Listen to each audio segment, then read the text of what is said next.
വംശനാശ ഭീഷണി നേരിടുന്ന ജീവികളിൽ പ്രധാനിയായ ഈനാമ്പേച്ചിയെ ചെറുതുരുത്തി പൈങ്കുളത്തെ വീട്ടുകിണറ്റിൽ നിന്ന് രക്ഷപ്പെടുത്തി. പൈങ്കുളം മാങ്ങാട്ടുഞ്ഞാലിയിൽ വീട്ടിൽ മുരളീധരന്റെ വീട്ടുകിണറ്റിലാണ് കഴിഞ്ഞ ദിവസം രാത്രിയിൽ ഈനാമ്പേച്ചി അകപ്പെട്ടത്. വന്യജീവി കള്ളക്കടത്തുകാർ ഏറ്റവും കൂടുതൽ വേട്ടയാടുന്ന ഒരു ജീവിയാണിത്. മായന്നൂർ DFRO രവീന്ദ്രന്റെ നിർദ്ദേശപ്രകാരം മായന്നൂർ വനം സ്റ്റേഷനിൽ നിന്ന് rescuer Ramesh, forest watcher Nixon എന്നിവരടങ്ങുന്ന വനപാലകരുടെ സംഘം സ്ഥലത്തെത്തി. കിണറ്റിൽ അകപ്പെട്ടുപോയ ഈ അപൂർവ ജീവിയെ സുരക്ഷിതമായി പുറത്തെടുത്തു. തുടർന്ന് ഈനാമ്പേച്ചിയെ അതിന്റെ സ്വാഭാവിക ആവാസ വ്യവസ്ഥയായ അസുരൻ കൊണ്ട് വനത്തിൽ തുറന്നുവിട്ടു.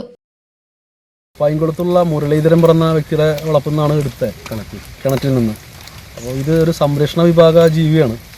ഇതിനെ ഇത്തരം റെസ്ക്യൂ ബന്ധപ്പെട്ട് അറിയിക്കാൻ അവർ കാണിച്ച് മനസ്സിലായി നന്ദി പറയുന്നുണ്ട്. കാര്യം ഇത്തരം ജീവികളെന്നാലും ഇപ്പോൾ വംശനാശം സംഭവിച്ചുകൊണ്ടിരിക്കുക, അതിനെ സംരക്ഷിക്കാനുള്ള മനസ്സ് കാണിക്കാൻ ശ്രമിച്ച് അവർക്ക് നന്ദി പറയേണ്ടതുണ്ട്. പിന്നെ ഇത് അവർ ഫോറസ്റ്റിൻ്റെ സ്റ്റേഷൻ അറിയിച്ച് ബന്ധപ്പെട്ട് ഡെപ്യൂട്ടി റേഞ്ച് ചാർജുകാരായിട്ടുള്ള ഫോറസ്റ്റ് സിജു സാറ് അയാൾ അദ്ദേഹത്തിൻ്റെ നിർദ്ദേശപ്രകാരമാണ് ഞങ്ങൾ വന്ന് ഇതിനെ റെസ്ക്യൂ ചെയ്തത്. അതിപ്പോൾ ഒരു 5 കിലോ പുറത്ത് വലുപ്പമുണ്ടത്. അങ്ങനെ അതിനെ സംരക്ഷിച്ചു. ഇത്തരത്തിലുള്ള ജീവികളെ ആരും തല്ലി കൊന്നു കളയരുത്. ഇത് ആർക്കും ഒരു ഉപദ്രവകാരിയല്ല, പക്ഷേ നമുക്ക് ഉപകാരിയാണ്. ഇത് ഭൂമിയിൽ തുരന്ന് ഇത് ഭൂമിയിലുള്ള എയറിനെ കളയുന്നത് കൊണ്ടാണ് ഭൂമി കിടുക്കം, അതുപോലെ തന്നെ മണ്ണിടിച്ചൽ, ഉരുളുപൊട്ടൽ തടയാൻ വളരെ ഉപകാരപ്പെട്ട ജീവിയാണ്. ആരും ഇതിനെ കൊന്നു കളയരുത്.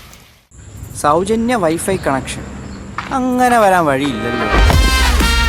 ഫ്രീ മോഡം ഇൻസ്റ്റലേഷൻ ചുമ്മാ.